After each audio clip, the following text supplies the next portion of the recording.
He is a seasoned professional with over 2 decades of diverse experience across the engineering industry.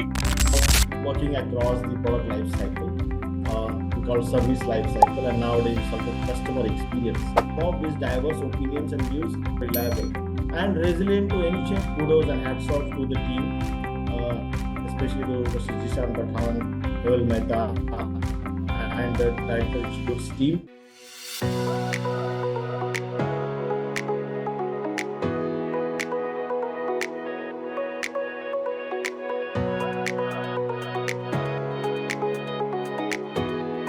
Hello, ladies and gentlemen. Welcome to the esteemed FaceTime with Leaders, an initiative by World Development Corporation. I am Sunny Pancholi, anchor at World Development Corporation.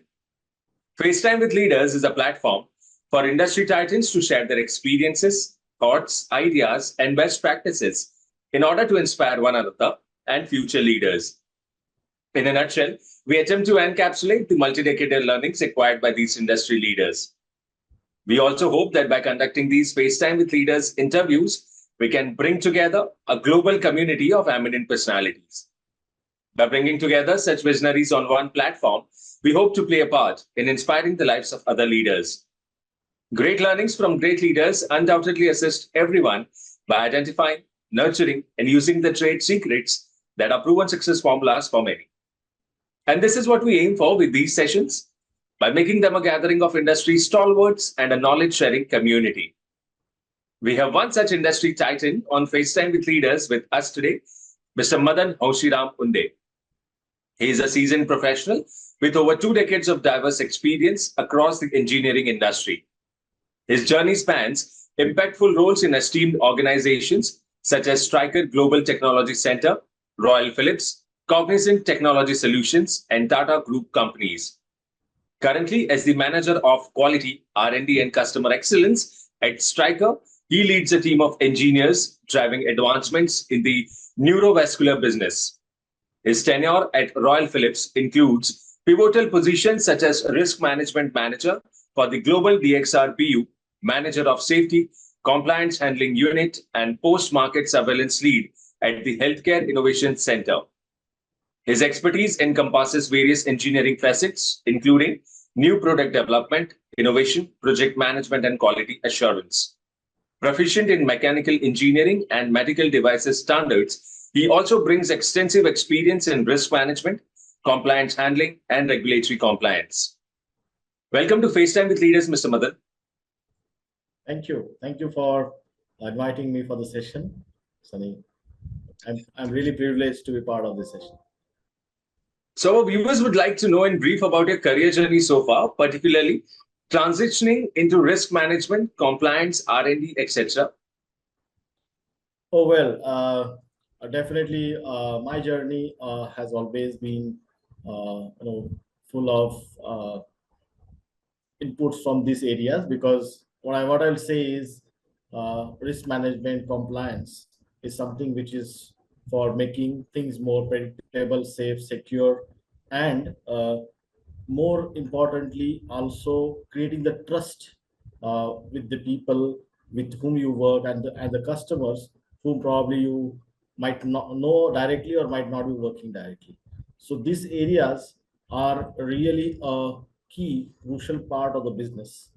When I say transitioning across through my journey in the career, my journey has been full of working across the product life cycle, we call service life cycle, and nowadays also customer experience. So right from identifying what are the requirements, validating those requirements, and working on actually putting them into some sort of concepts, and then building them into products or services or experiences, and then going back and implementing them with the customers, hearing to them, right, whether they require needs or their requirements are met with this particular services or products, hearing to them critically, asking critical questions, coming back, analyzing those feedbacks, and improving what we are done is part of the journey. And risk management definitely has taught or has been an important part of this, because it helps us identify proactively what could go wrong and take early measures on working on risk management.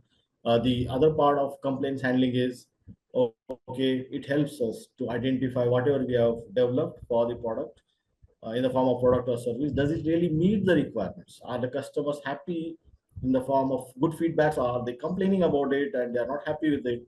It also gives an opportunity to help go and fix what can be improved for the products and come back strongly and make the same customer happy. So that's how I see this transformation. What does it transform you is, it actually helps transform us from to a growth mindset. It helps us transform us to be customer focused, be more closer to the customer requirements as possible, be uh, what you can say, more collaborative with the customers and within your internal teams. And last but not the least, allow your team the freedom to do things so that they represent the behaviors of the customers, and they represent the customers so that when we go to the real customers outside, who definitely are your own team could be part of it, actually give us the same results or same output with lesser issues or problems coming in. So that's how I would say is a journey. It's full of gratitude to all those people who have been part of my journey for last 2+ decade. It has been the industry itself, the mentors, the coaches, my managers, my peers, and my juniors. I've learned from them all, and I've been still learning, and I say we'll still continue to learn. So thank you to them as well. Mr. Madan, thank you for the excellent start to this interview. So, continuing our conversation, you emphasize innovation in your roles. So, can you discuss an innovative project that had a significant impact on your business outcomes? Yes, I would say innovation is the lifeline for any business. Uh, when I say innovation, I want to be very clear here that it's not always disruptive or radical innovations that we have to talk about. There are also small improvements that we can drive in a sustainable way, in an optimal way, so that we carry out changes and innovation in short term and long term focus. Well, I can give quick examples of innovations. One innovation which I started at a very early phase of my career, which was like hardly 2 to 3 years in my career, was designing some product which was a machine tool right from scratch, and we had to really go on the ground, get to know and talk to people who could be our potential customers, and understanding the requirements needs in details, converting those needs into formal design specs, and getting into the real details of the design. And when you do this, we have a number of ways implementing these requirements. It's not that we have one specific and best method defined in the books, and we have to really come up with an approach, a process through which we bring out the best.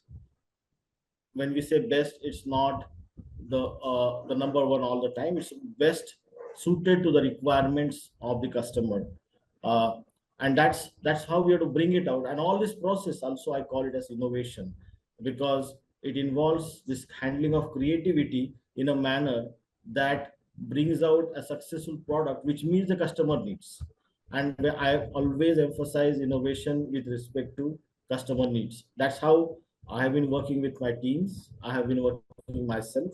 Uh, I can also quote another example where I had a client who expected us to show them or give them a deliverable of IPable concepts, which can be prototyped.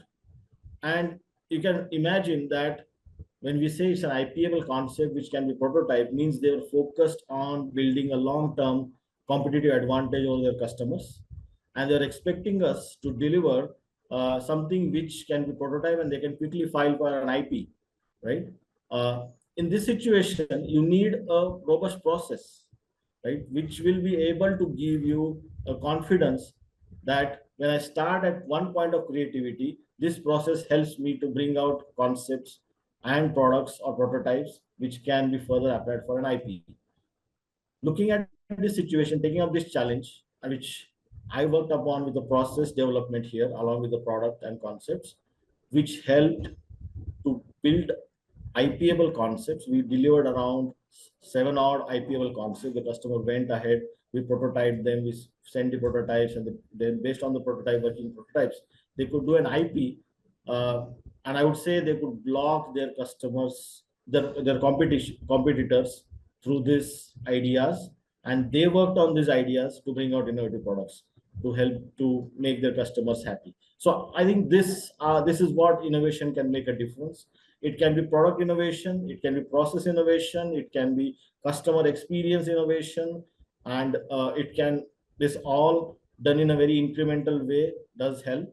From my perspective, for a business, incremental innovation is always recommended, because if there are 10 iterations of incremental innovation, it might go towards radical innovations as well. Right? That's what my thought process is. So these are my few cents on the innovation part. Thank you. That really sounds incredible, Mr. Madan. So, building on to that, you have led diverse teams in various settings. So, how do you adapt your leadership style to different team dynamics and individual needs? So, yeah, this is a really good question. Handling teams, I think handling products and processes is one part of the story, and handling people is different part of the story, because I think the products and processes are much more predictable. On the people side, yeah, we have emotions and aspirations and thoughts and feelings, right? Uh, that's why I said it's a very, very important question. When I say diverse team, I would say the teams which are cross-functional, which bring in different perspectives to the table, and having an approach of understanding that perspective, which could also be your customer's perspective on your product or processes or customer experiences. So understanding those perspectives, understanding those views and comments, whether it's critical, whether constructively criticized, in a manner that it helps to kind of narrow down on the needs of your customers better, understand them better, and deliver to them, so that those questions later don't come up, right? So basically driving consensus in the form of these diverse opinions and views is my perspective of looking at it. How do I deal with it? Definitely it's not easy. Many times I have to go through conflict management of thoughts and views.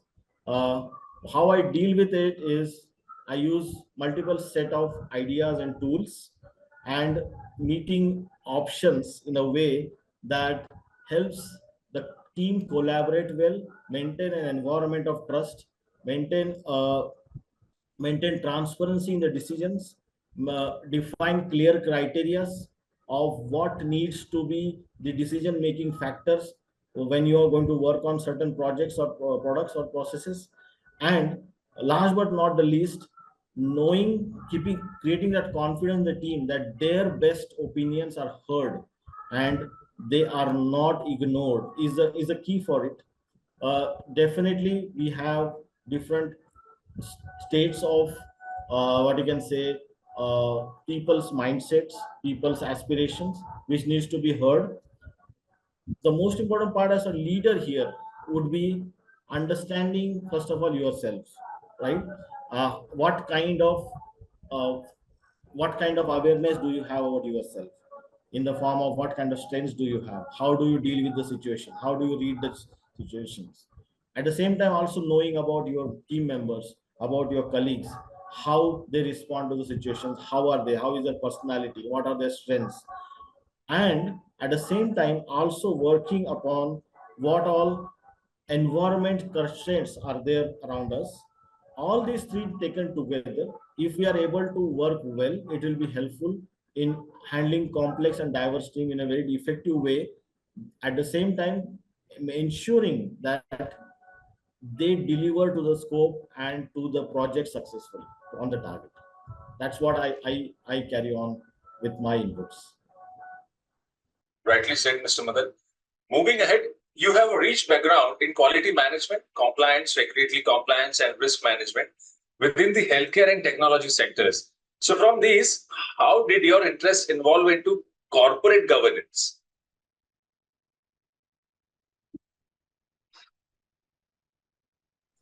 This is really good question. I would say again, Sunny, and then I would say uh, the common part of all these activities is basically uh, doing your work responsibly, having your accountability, working with transparency, having integrity, showing ethics in your work.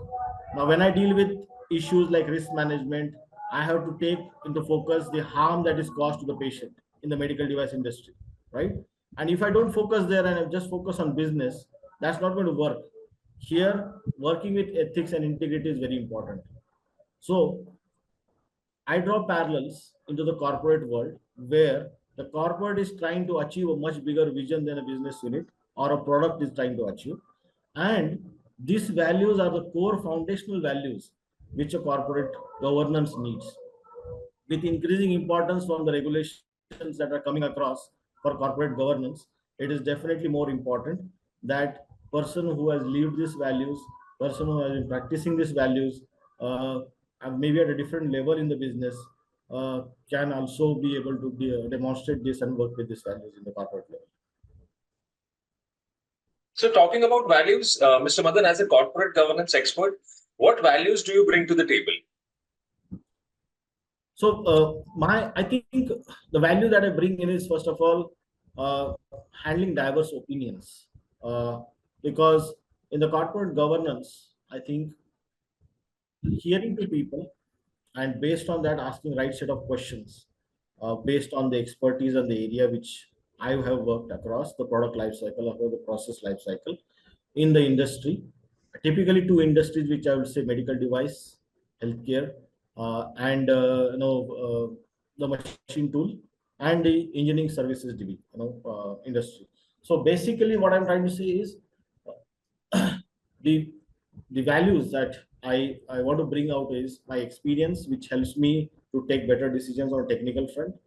My experience on driving value and adhering to the values and the missions of the organization where I've worked.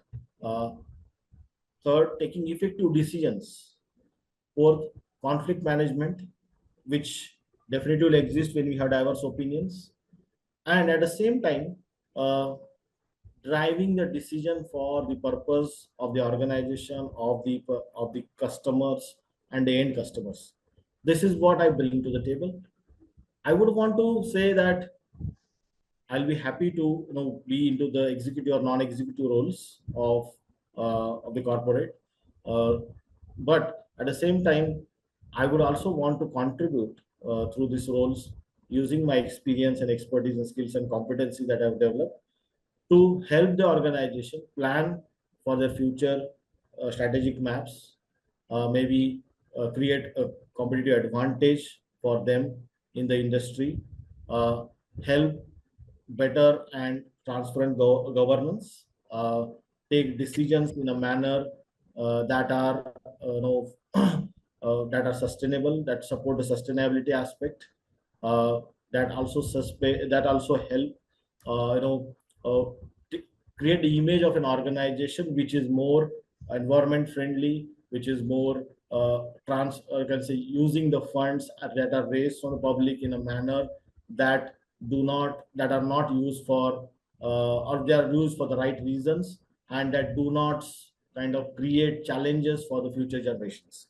So that's how I would want to be participating in the key decision making of an organization because they impact on utilization of the resources of a country and also the people, and those utilization of resources should not lead the country or the people in that country to suffer. Rather, they should be more happier and they should be more proud of what is being done through those resources to add more value for the humankind. All right. Mr. Madan, apart from being into healthcare sector, you are also a part of technology landscape. So what are some ways you foresee technological advance, namely IoT, AI, ML, blockchain, big data, digital twin, cloud, Web 3.0, disrupting the corporate world? I think these technologies are definitely taking us beyond what a human can do uh, in the world of kind of having a lot of data generated out of our products and processes.